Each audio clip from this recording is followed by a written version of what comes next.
Alright. Welcome back, all you wonderful, magnificent, fantastic people. Welcome back to a brand new series. I've been trying to figure out for the last couple weeks what I want to do. The channel's growing pretty good, it's doing nice. But it's the how-to videos that are really growing the channel. I only have so many how-to videos for Ark. I mean, I could make lots, but I mean, I know how to do so many things in there that it just kind of overwhelms my mind, and it's like, well, I don't know what to do for a how-to video. So, I've done a couple. If anyone wants to know any Ark how-to videos, let me know. I'll definitely make them and put them together. But for now, I'm going to just kind of focus on Jurassic World, and we're going to get this game finished up. We're going to have some fun. So, the new DLC comes out next week, and we are going to be doing the story playthrough, the chaos, the challenge modes, whatever else comes with it. It's going to be really fun. We're also going to continue doing the Dino Showcase after the DLC comes out. But until then, I was like, well, I need to do something. I mean, I need something. Well, I love doing my park builds. That's one of the things I enjoy doing in this game. I just have fun with the game. I build them how I want them and stuff. So I know there's lots of people doing it, and everyone's got their own creativity and stuff. So that's what makes this game fun. You could watch 100 people's, and they're all different. So what we're gonna do is we are gonna be doing some park builds. I'm gonna show you the ones that I've been that I work on. They're not like a boom, here's me building them type stuff, but I'm just gonna take you through, show you the parks that I build, and yeah, if you guys like them, let me know. If there's anything else I can teach you or show you, let me know. All right, well, let's hop on in and take a look at the very first one, and this one I called the Great White North. Oh yes. Take it in. Take it in. Alright, so this one here, I basically themed around the DFW. Now, we do have a Jurassic Park entrance here, but I like Jurassic Park. I mean, I can't go wrong. So, what we went with on this one is basically the dinos all being wild. They're, this is after Fallen Kingdom. They've all taken off and done their thing. But before Dominion, because I have not seen that stuff yet. And do not spoil that in the comments, please. I'm dying to see that, but it's hard to avoid the spoilers all over the place. Anywho, so this one is built around the idea that, the DFW have set up a bit of a camp here, fenced off an area to basically keep an eye on it and see how the dinos are surviving and doing their own thing. So, once you get into the arrival point here, you're going to come through the nice tree line here. Absolutely beautiful. Over to our little, base camp. So I have some of the DFW stuff set up, as well as some of the decorations, because they fit really well with this. We got the extra tents and the crates, little totes and whatnots and what have yous. Also added in a couple security camera things, just because, I mean, it looks nice. I mean, you want it to look like a research facility. Not a research facility, a observation facility, I guess. Anywho, so from here, you've got just a few more tents and stuff like that. I really hope that they add in placeable vehicles soon. Not usable ones, just decorative ones, because I'd love to have just a couple of vehicles parked around here so that you can see that it's a well-used area.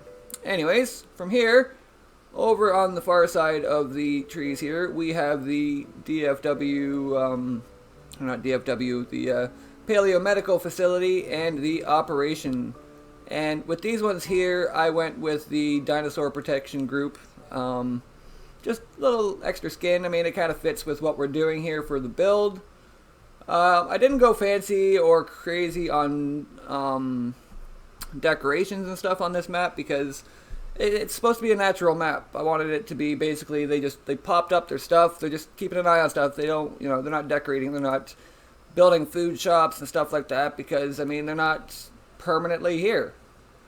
So from here, we head over here. They set up a simple little emergency shelter just in case things go wrong. You gotta have somewhere to go protect yourself. Now, I wouldn't mind a few more trees. Just, there we go. I mean, I guess I could put some placeable ones in there, but that looks good enough. Anywho, oh, something's happening over there. Alright. Now, from here, I had to put in a hatchery. Death is inevitable for all creatures, but we lose more with a dinosaur. Yeah, I know. In science and in our investment. The loss is incalculable. Anyways, I had to set up a hatchery just because you can't get your dinos without it. But we'll just pretend this isn't here. And then the backup generator basically just to power up the fence and miscellaneous things around here. I didn't build a power station because, again, you don't need one. You're not here permanently. Alright, so from here, I went with very traditional dinos as to what would be found here in Canada. I thought it would fit nicely. So we have a nice wintry wonderland. I like that you can have the snow, and the patchy snow really fits because, again, I live in Canada, so this is very, very common in the spring. You get just sparse little coverings and spots. Emptier spots, you definitely get a lot more. So I think it fits really nice. Now what we'll do is we're going to take a look here at what dinos we have in here. I went and checked on Google just to make sure that I could, fit things in that should be here. So we have the Edmontosaurus, because it's found in Edmonton, Alberta, which is obviously Canada. So there is a nice herd of these in here. They're kind of spread around. They honestly, I built this thing pretty big, and things actually go around pretty far. Surprisingly, they're all over by the carnivore, but anyways. So, nice big lake here because there are some beautiful lakes up here. And our next set of dinos are, wow, they're all congregating over there. We have the Struthiomimus, which is another dino that is found in Canada.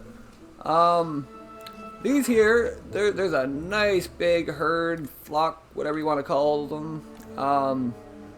Just because I figured, kind of like chickens or ducks or wild turkeys, geese, they're always in a pretty big flock, so I put in quite a few of them. Now, over here, we have a pretty big congregation going on. The next dinos I have in here are the Chasmosaurus, and they are another Canadian dino. So I wanted them to fit. Later on, I'm going to do some actual park builds and all that other cool stuff. But for now, I just kind of wanted some natural habitats. I wanted it to look really cool, really nice, and kind of what it might have been way back 100 million years ago. So, after the Chasmosaurus, we are going to head over here, and we are going to take a look at our carnivores. So, quite a few things have wandered in here. Everything being eaten. Anywho, so over here, we have two Albertosaurus, which again, Alberta, Canada. They fit very, very well in here. And I only went with two. Basically a breeding pair, we'll say, a male and a female, which worked out good because they came out with different colors or different patterns. Really fits. But I built them their own little kind of carnivore spot over here where, everything else isn't going to want to be around it. They're going to have their own kind of secluded area. Picture Land Before Time, the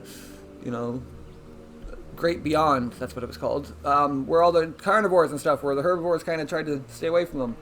So, over here we have the carnivore spot, which, ironically, a lot of herbivores just kind of seem to wander in here, and it's a big ecosystem.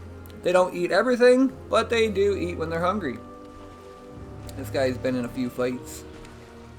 Anywho, so, that's basically it. I mean, I didn't overdo it on here. I didn't want to cram a whole bunch of dinos in here. So I went with ones that basically should fit in here, and I went with the Quillian Mountains for the skin color on them and random patterns, because the Quillian Mountains is kind of like a whitish gray, which really fits nicely with the snow. So hopefully you guys enjoyed the episode. I mean, it's not a super crazy, here's a wicked awesome 20-hour park build, but I think it's cool. It's some creativity.